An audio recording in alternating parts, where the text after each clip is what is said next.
BSc in anaesthesia technology, बहुत दिनों से आप लोगों का रिक्वेस्ट आ रहा था, खासकर एक बच्चे का तो बहुत रिक्वेस्ट आ रहा था कि एनेस्थेसिया टेक्नोलॉजी पे मैं आपको वीडियो प्रोवाइड करके दूं। सो आज के वीडियो में हम लोग बीएससी इन एनेस्थेसिया टेक्नोलॉजी के बारे में ही बात करेंगे।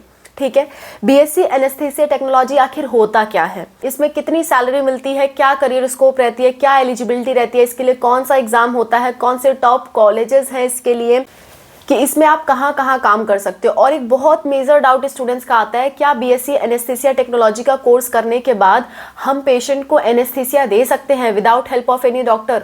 सो आज के वीडियो में ये सारी बातों का हम डिस्कशन करेंगे और सारे सवाल का मैं आपको जवाब दूंगी। लेट्स गो।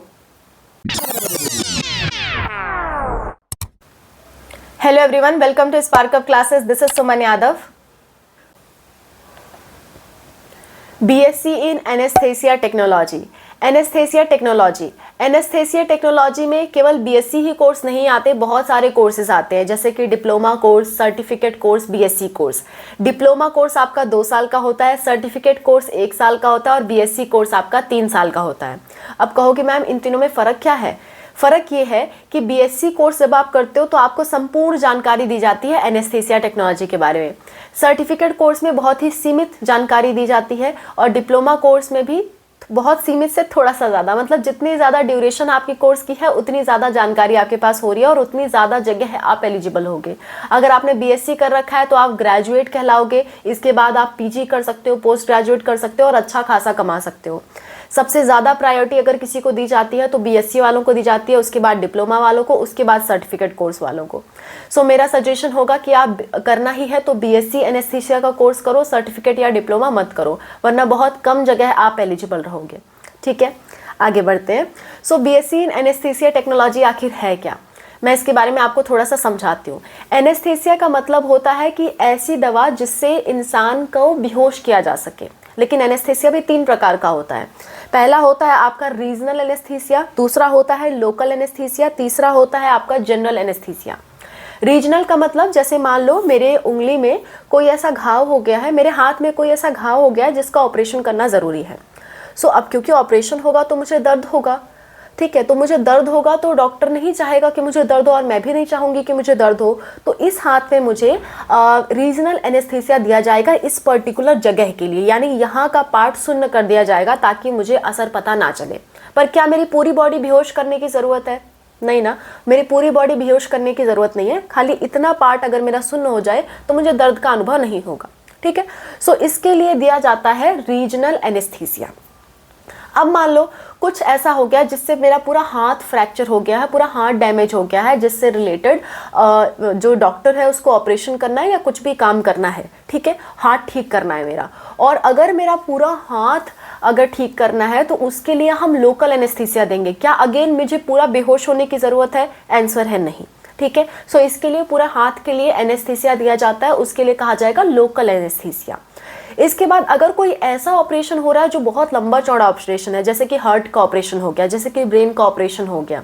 ठीक है, ब्रेन का हालांकि नहीं ऑपरेशन होता है, मतलब अगर आपको ब्रेन हैमरेज हो गया है किसी को तो उसका ऑपरेशन किया जाता है। ठीक है, या हार्ट का ऑपरेशन हो रहा है, किडनी ट्रांसप्लांटेशन हो रही है, मतलब ऐसा कुछ मेजर ऑपरेशन चल रहा है, तो उसके लिए पेशेंट होश में रहे ये सही नहीं होता। पेशेंट को बेहोश करना ज़रूरी है, क्योंकि पेशेंट अपना ही हार्ट निकलते कैसे देखेगा, है ना। सो पेशेंट को बेहोश करना ज़रूरी है पूरी तरह से, उसको हम कहते हैं जनरल एनेस्थीसिया, यानी कि पूरी तरह से पेशेंट को बेहोश करना होता है।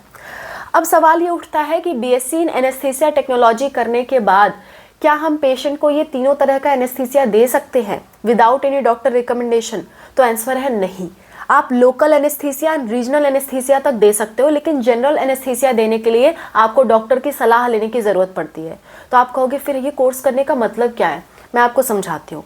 जैसे देखो, जैसे कि मान लेते हैं आपने ये कोर्स किया और आप कोर्स करने के बाद किसी पेशेंट को पूरा बेहोश कर ही नहीं पा रहे हो, जबकि आपका कोर्स ही यही था। ठीक है, सो इसके लिए आपको डॉक्टर की परामर्श लेनी पड़ती है। क्यों, मैं समझाती हूँ आपको। जैसे अगर किसी पेशेंट को पूरी तरह से बेहोश करना है तो कई बार ऐसा होता है कि उसकी डेथ हो सकती है, क्योंकि बेहोशी और बेहोशी की हालत में अगर काफ़ी दिन तक पेशेंट रह गया तो उसकी डेथ हो सकती है। सो उसकी डेथ ना हो जाए इसके लिए आपको उस पेशेंट की बॉडी का पूरा जानकारी होना चाहिए, पूरी डिटेल्ड इन्फॉर्मेशन होनी चाहिए।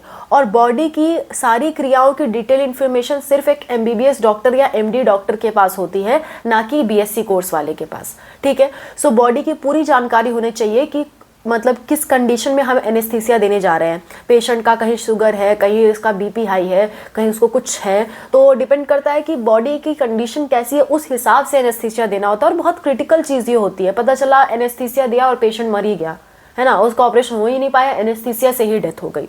सो ऐसे केसेस में आपका लाइसेंस रद्द हो जाएगा, आपको इनफैक्ट जेल भी हो सकती है, ठीक है, मर्डर के चार्जेस भी लग सकते हैं। सो ये सारी चीज़ों से बचने के लिए आपको डॉक्टर का परामर्श लेना बहुत ज़रूरी है। ये एक बहुत क्रिटिकल चीज़ है, पेशेंट की जान के साथ आप खिलवाड़ नहीं कर सकते। So doctor plus anaesthesia technician मिल करके इस चीज़ का डिसीजन करते हैं। आप कहोगे फिर डॉक्टर ही अकेले कर लेता, हमारी क्या ज़रूरत थी? मैं समझाती हूँ। जैसे कि एनेस्थीसिया ऐसा नहीं है कि तुरंत दवा दिया वो बेहोश हो गए, नहीं नहीं नहीं, बॉडी की पूरी कंडीशंस को मॉनिटर करना पड़ता है कि हार्ट रेट ठीक चल रही है कि नहीं चल रही है, जो उनकी ब्रीदिंग है वो ठीक चल रही है कि नहीं चल रही है। अगर कहीं अप डाउन होता है तो उस हिसाब से एनेस्थीसिया दोबारा दिया जाता है, या उसका डोज कम करने के लिए एंटी डोज दिया जाता है।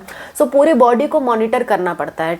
तो मॉनिटर करने का काम कौन करेगा? वो एनेस्थीसिया टेक्नीशियन करेगा, जो कि BSc कोर्स करके आया, और डॉक्टर अपना ऑपरेशन करेगा। पूरे ऑपरेशन के दौरान वहाँ पे एनेस्थीसिया टेक्नीशियन रहेगा, ताकि बॉडी को मॉनिटर कर सके कि कहीं ऐसा तो नहीं ऑपरेशन हो रहा है पेशेंट होश में आ जाए, है ना। तो बॉडी को पूरा मॉनिटर करते रहते हैं। तो वो एनेस्थीसिया टेक्नीशियन का काम है, जो कि ऑपरेशन थिएटर में होता है।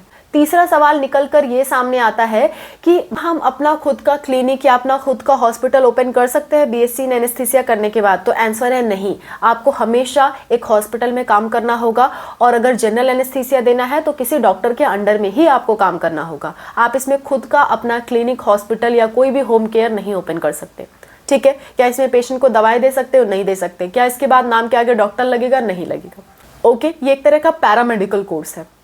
अब आप कहोगे कि इसमें सैलरी कितनी मिलती है? तो सैलरी इसमें बहुत अच्छी खासी मिलती है। अगर मैं प्राइवेट संस्थानों की बात करूं, आपने इसमें BSc करने के बाद इसमें आपने PG कर लिया है, मास्टरी कर लिया है, तो इसको करने के बाद आपकी सैलरी 1 लाख रुपए पर मंथ तक हो सकती है, या 1.5 लाख रुपए पर मंथ तक हो सकती है प्राइवेट हॉस्पिटल में।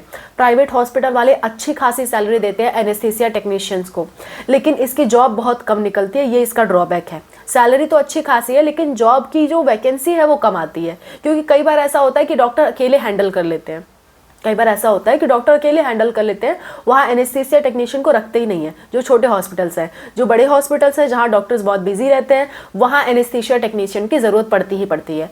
सो जॉब आपके लिए कम है, लेकिन है तो बहुत अच्छी है।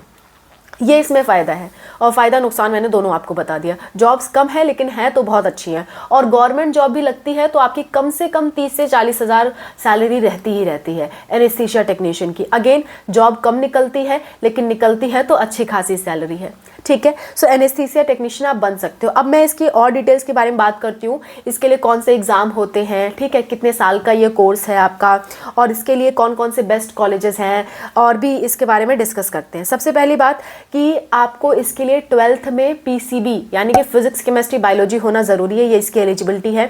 कम से कम 17 साल की एज होनी चाहिए, तभी आप BSc एनेस्थीसिया का कोर्स कर सकते हो या डिप्लोमा का कोर्स कर सकते हो। और ये 3 साल का कोर्स होता है अगर आप BSc कर रहे हो, 2 साल का कोर्स होता है अगर आप डिप्लोमा कर रहे हो, और सर्टिफिकेट कोर्स मैक्सिमम 1 साल के होते हैं, ठीक है। इसके बाद अगर बेस्ट कॉलेज बताओ तो ये होता है एम्स, ठीक है। इसके अलावा अगर कोई कॉलेज है तो CMC वेल्लोर बहुत अच्छा कॉलेज है, AMU अलीगढ़ मुस्लिम यूनिवर्सिटी बहुत अच्छा कॉलेज है, Indira Gandhi medical college IGMC बहुत अच्छा कॉलेज है, AFMC Pune armed force medical college ये भी बहुत अच्छा कॉलेज है। ये कुछ टॉप कॉलेज है जहाँ पे BSc एनेस्थीसिया का कोर्स आपको करवाया जाता है, ठीक है। इसमें से जो CMC वेल्लोर है, CMC वेल्लोर अपना खुद का एग्ज़ाम कंडक्ट कराता है। एम्स जो है, एम्स भी अपना खुद का एम्स पार नाम से एग्जाम कंडक्ट कराता है, जिसके डिटेल्स सर ने इस वीडियो में दे रखी है, आप देख सकते हो, लिंक आपको लास्ट में और डिस्क्रिप्शन में मिलेगा, ठीक है। AMU के एडमिशन के लिए आपको CUET UG का एग्जाम देना होता है, और कई बार AMU अपना खुद का एग्जाम भी कंडक्ट कराता है।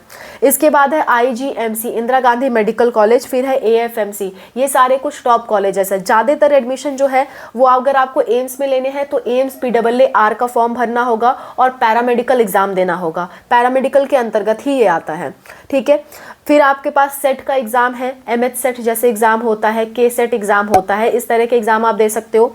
CUET का एग्ज़ाम आप दे सकते हो, ठीक है। और किसी यूनिवर्सिटी अपना खुद का अगर निकाल रही है तो उसका एग्ज़ाम आप दे सकते हो, जैसे कि CMC, जैसे कि PGIMER, जैसे कि जिपमर, ये सब अपना खुद का एग्ज़ाम निकालती हैं तो उसका एग्ज़ाम आप दे सकते हो। डिपेंड करता है आप कहाँ इंटरेस्टेड हो। सबसे टॉप कोई कॉलेज है तो एम्स है और CMC है, ठीक है। एम्स से अगर आप कर पा रहे हो तो बहुत अच्छी बात है।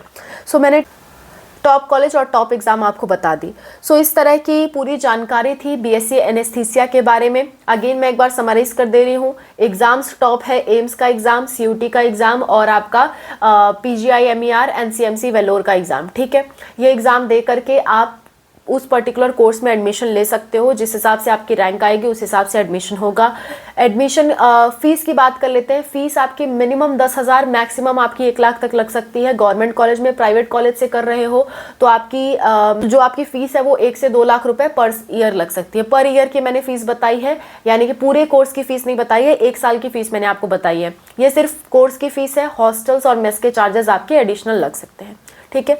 सो ये पूरी जानकारी थी एनेस्थीसिया टेक्नोलॉजी के बारे में। आई होप आपको ये वीडियो पसंद आया होगा। इसी तरह से मैंने कार्डियक टेक्नोलॉजी पे भी वीडियो बना रखा है, आप देख सकते हो। और भी जितने भी पैरामेडिकल कोर्सेज हैं सब पे मैंने वीडियो बना रखा है। और हमारी एक प्लेलिस्ट है, कोर्सेज एंड करियर स्कोप की प्लेलिस्ट है, आप उसे चाहो तो यूट्यूब पे सर्च कर सकते हो या फिर आप लिंक डिस्क्रिप्शन में आपको मिल जाएगा, वीडियो के लास्ट में मिल जाएगा। नहीं ढूंढ पाते हो तो कमेंट पे हमसे मांग सकते हो, हम लोग वो लिंक प्रोवाइड कर देंगे, जिसकी वजह से आप कोर्स की जानकारी ले सको और जो आपको पसंद आए कोर्स उसमें आप एडमिशन ले सको। That's all. Thank you so much for watching. Bye, take care.